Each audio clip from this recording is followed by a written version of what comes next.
What's up guys, Digo from SGN back with another Mortal Kombat video, and this is going to be my top 5 favorite factions in Mortal Kombat history. Now I'm not going to go too balls deep into the lore and going, just deep into what these factions have done, because I do intend on doing a series with each specific video being about a specific faction and really talking about what they've done in their history. So I will leave all that depth to those videos, but I'm going to be telling you guys which ones are my favorite factions, why I like them, and what I think is going to be in their future.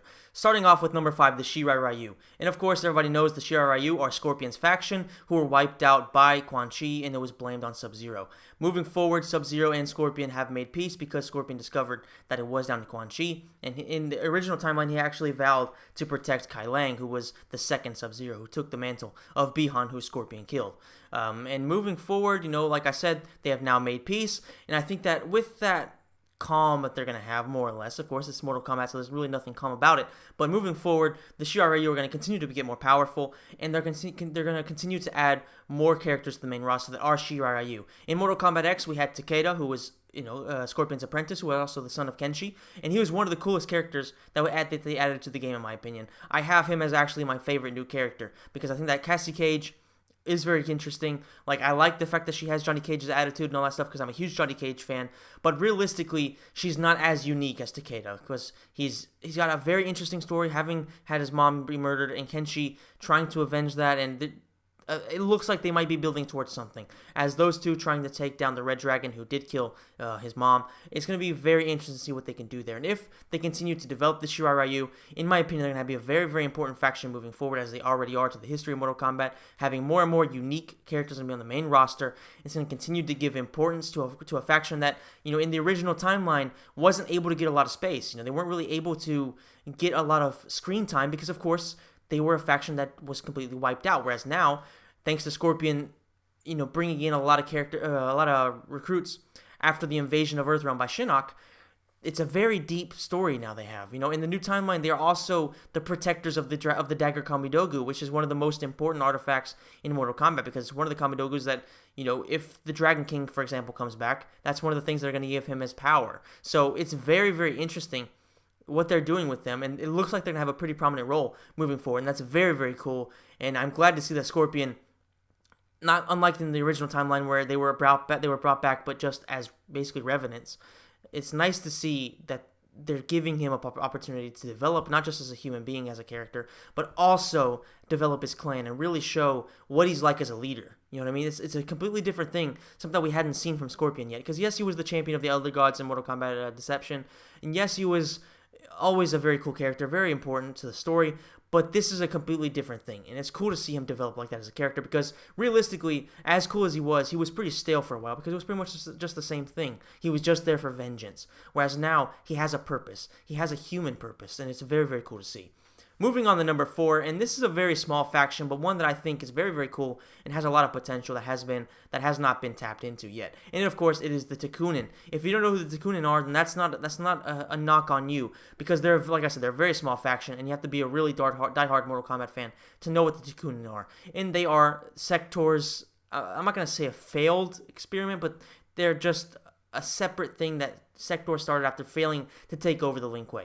Essentially, Sector's plan was to reinstate his family as the Grandmasters of the Lin Kuei, because his father was the Grandmaster of the Lin Kuei before Sub-Zero took over, and he wanted that throne. He wanted to be the Grandmaster, but he was defeated by Sub-Zero, and thus he decided to establish his own ninja clan that were just only cyborgs. And of course, these cyborgs were nowhere near as intelligent as him, and they were just nowhere near as powerful as him. So realistically, there was no chance of him being overthrown, and that's pretty much what he was looking for. But of course, it led to him not being extremely powerful. In Mortal Kombat Armageddon, he is present when Taven awakes and is talking to Argus, and he does abduct Taven.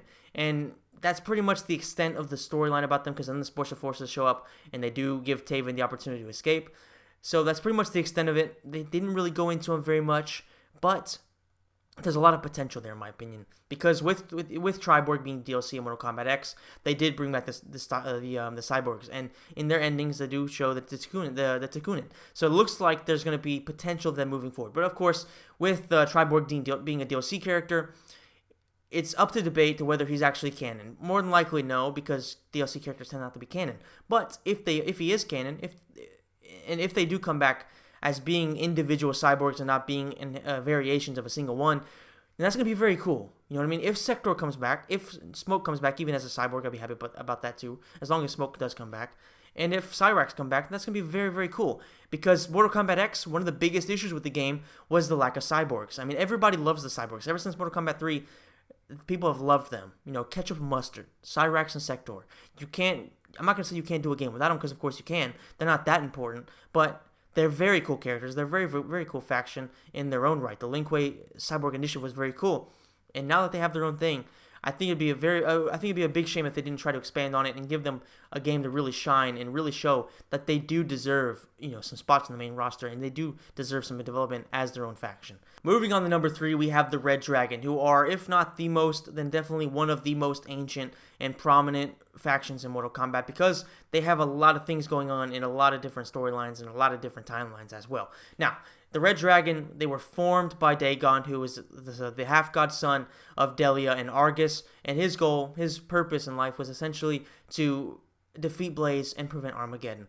That whole thing turns into some giant mess, and I'm not going to get into that. I'm going to get into that some other time, but regardless, there's a lot of interesting characters in the Red Dragon, and a lot of these characters, they get sick of the strict rule set that the Red Dragon has, so they decide to desert it and start their own faction, the Black Dragon. From that moment forward, Dagon vows to absolutely wipe them off the face of the earth, and that's not really his main purpose, that's not his main focus, because his focus is still, setting up a series of things. They're going to keep his brother Taven from being able to stop him in his evil plans, and things go on, and let's just say that it gets really interesting. Let's just put it that way. I'm going to cover it in a later video, but things do get very interesting. And that's just the original timeline. In the current timeline, they are still very prominent. We haven't gotten anywhere near to where things went in Armageddon, of course, but in the current timeline, they have quite a few things going on. For example, way before the events of Mortal Kombat X, they assassinated Kotal Khan's father. That kind of shows that they have issues with Kotal Khan, clearly, and that's why they backed Mileena in her attempt to take the throne in Outworld. Of course, that backfired once again, which seems to happen quite a bit with the Red Dragon, but regardless, they do have quite a things going on. And with Kotal Khan having kind of shown to not be a very intelligent leader, to having shown that he's not the most powerful guy around, I wouldn't be surprised to see if Dagon tries to take Outworld for himself. I think that'd be a pretty interesting storyline, and one that could very much make it into Mortal Kombat 11 and Mortal Kombat 12 if they decide to go down that route and introduce Dagon to the actual main story in the new games. Maybe give him a different type of look, give him something a little bit different, because unfortunately a lot of people don't like him, and I actually do like him. I think his playstyle was also pretty cool. He was a very defensive character, which you didn't really see a lot in Mortal Kombat Armageddon, at least not in my experience. I wasn't very good at the game, so I might be wrong about that, but he seemed like he was particularly good at being defensive and counterattacking. And I really like to do that stuff. I really, really enjoyed that. And I think that from a storyline point of view, the potential is there. The execution was really poor, because Armageddon in general was a pretty bad game. But I think that if they can do it correctly, that's going to be a very interesting thing for Dagon and the Red Dragon included, because of course they are very, very closely knit. And if they can do that, it's going to be a very interesting storyline and going forward for the Red Dragon. And at number 2, we have the Brotherhood of Shadow. And let's just be realistic here. The Brotherhood of Shadow, this is where the big, huge jump forward in quality and of badassery in terms of factions really takes place. Number 5 through 3 are very, very good. They're very cool factions and all that stuff. But the Brotherhood of Shadow is where you really start to see things take a giant step forward. And that's in a large part thanks to Noob Saibot. Noob Saibot, just about every single one of the Mortal Kombat fans out there adore Noob Saibot. He's the original Sub-Zero Bihan who was brought back by Quan Chi, and he's not like this. He's not a revenant without character. He's just a Hellspawn, much like Scorpion, and he has a very unique look. He's a very unique moveset, and he's just a very, very awesome character. And I think that now that with Shinnok out of the way, and with Quan Chi out of the way as well, among the worshippers of Shinnok, he is without a doubt the most powerful. He's the most popular. So I think the time has come for him to really shine. The time has come for him to become the main guy of the Brotherhood of Shadow, and possibly even go out there and try to take over the Netherrealm and try to reinstate the beliefs of the Brotherhood of Shadow as the main faction in the Netherrealm. I think that'd be extremely cool. He's an amazing character. I think that going forward, it's going to be very, very cool to see what they do with him. I think if they give him the space he needs and really giving him the push he needs, giving him the development he needs, it's going to be a great situation for the Brotherhood of Shadow. And anytime that the Brotherhood of Shadow has a lot of prominence, and anytime that the Brotherhood of Shadow really develops in a good way, it's great for the fans. I mean, people might not like them as much as I do, but based on what I've seen, it seems like pretty much everybody likes the Brotherhood of Shadow simply because of Noob. People hate Shinnok, people hate Quan Chi, but all around people love Noob Saibot. Plus, they have Serena, and they're actually really closely knit and very, very closely related, to the Lin Kuei, because of course Mortal Kombat Mythology Sub-Zero involved deep. Had a very, very deep involvement with the Brotherhood of Shadow, having Serena there, having all of her fellow assassins, having Shinnok, Quan Chi. It was a very, very interesting storyline, and in my opinion, that's one of the many reasons that make them so cool. So going forward, if maybe they can have a rivalry between Bi-Han, in other words, Noob Saibot, taking over the Nether Realm and trying to do something to mess with Lin Kuei, with Kai Lang, that'd be very cool. I'm just spitballing ideas here, but in my opinion, there's so much potential with the Brotherhood of Shadow, and it's going to be very cool to see what they do moving forward. And number one, there's really only one faction that could possibly be the number one in Mortal Kombat history. And if they aren't your favorite, then I don't know what you're working with, especially if you go with the Special Forces. If you say the favorite faction, in your favorite Mortal Kombat faction is Special Forces, then I just don't know what to tell you. But regardless, number one for me is the Lin Kuei. And I mean, they're just so badass. They are so badass because not only do they have such a deep history that I'm not going to go into too deeply because, of course, like I said, I plan on doing that in a separate video. But not only do they have extremely deep history, not only do they have amazing characters, like 5 or 6 that are truly iconic characters, but they also have so much potential moving forward because so many things are constantly going on with the Lin Kuei. So many characters are being developed. There's just no limits to their potential. I think that one of the coolest things about the Lin Kuei, as I mentioned before, is the fact that they have so many iconic characters. You know, whether it's the original Sub-Zero, who is now Noob Saibot, or it's the second Sub-Zero, who is the current Sub-Zero, who is Kai Lang, or it's the cyborgs from the Cyborg Initiative, Cyrax, Sector, Smoke.